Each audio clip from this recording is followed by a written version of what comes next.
Hello दोस्तों, मैं शाहिद और आज मैं बात करने वाला हूँ एक ख़ास और बड़े इम्पोर्टेंट प्रोटीन्स के बारे में जो कि ओमेगा 3 और ओमेगा 6 का बैलेंस रेशियो के बारे में बताएगा।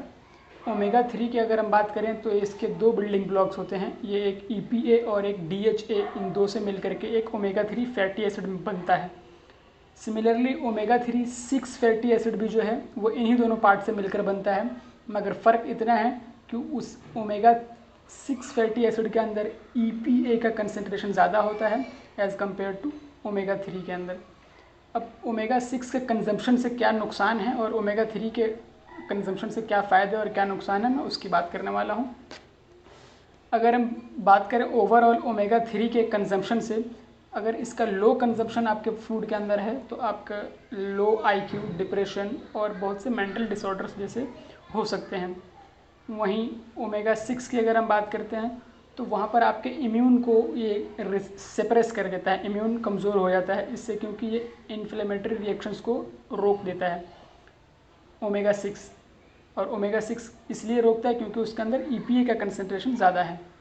और अगर हम बात करते हैं अपने जनरेशन के फूड या फिर लाइफ स्टाइल के बारे में, तो हम बेसिकली जो है वो हमारे पूरा जनरेशन ही जो है वो हमारे फास्ट फूड पे ज़्यादा डिपेंडेंट है। वो दाल खाएं ना खाएं, रोटी खाएं ना खाएं, बर्गर ज़रूर चाहिए, पिज़्ज़ा ज़रूर चाहिए, जो कि मतलब ओमेगा 6 से भरा हुआ है। और ओमेगा 6 के कंजम्पशन से हमारा इम्यून कमज़ोर पड़ जाता है।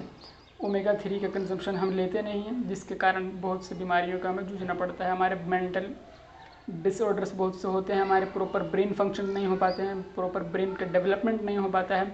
ये सारी चीज़ें ओमेगा 3 की वजह से होती हैं। ओमेगा 3 के कंजम्पशन अगर आप कर रहे हैं और इसका अगर आप बैलेंस रखते हैं दोनों को, ओमेगा 6 और ओमेगा 3 को, जिसके रेशियो की अगर हम बात करते हैं तो ये 4:1 का होता है। अगर आप ओमेगा 3 जो है आप 4 यूनिट ले रहे हैं तो ओमेगा 6 सिर्फ आप एक ही यूनिट लेना है। इसको हम बैलेंस रेशियो कहते हैं। इस रेशियो में अगर आपका मतलब बॉडी ले रहा है, आपकी बॉडी को मिल रहा है, तो ये एक बड़ी बीमारी, बड़ी कॉमन सी बीमारी है जिसको हम माइग्रेन कहते हैं। इसकी फ्रीक्वेंसी को भी ये कम कर देता है, यानी उसका अटैक कहें या फिर मतलब माइग्रेन के अटैक जो है वो बड़े कम हो जाता है उसका फ्रीक्वेंसी। अगर वो 2 दिन के बाद ही आपको एहसास होता था उसके दर्द का, तो वो हो सकता है हफ्ते में एक बार हो या 10 दिन में एक बार हो, इस तरीके से हो सकता है। तो फ्रीक्वेंसी को भी ये कम कर देता है। और ओमेगा 3, इसलिए ओमेगा 3 के कंजम्पशन भी हमारे लिए बेहतर है, हमारे ब्रेन के लिए अच्छा है, हमारी ओवरऑल गुड हेल्थ को अचीव करने में मदद करता है। तो इसके हम देख लेते हैं कि इसके रिसोर्सेज क्या हैं जहाँ से हम ले सकते हैं ओमेगा 3। तो ओमेगा 3 का मेन और जो स्पेशल सोर्सेज है वो मरीन फूड है। मरीन फूड में भी स्पेशली फ़िश है। उसके अलावा एग हो सकता है, डार्क चॉकलेट्स हो सकते हैं, डार्क चॉकलेट्स या फिर एग। ओमेगा 3 के बेसिकली अगर ज़्यादा कंजम्पशन कर रहे हैं तो इसके कुछ डिसएडवांटेजेस भी हैं, जैसे कि क्लॉटिंग टाइम को भी बढ़ा देता है।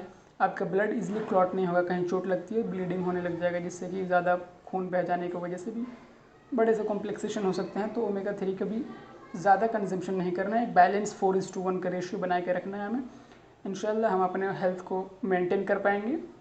और दुआ भी है कि हम भी और आप भी, हम सब का मतलब एक अच्छा हेल्थ अल्लाह ताला हमें मेंटेन करने की तौफीक दे। Thank you for watching.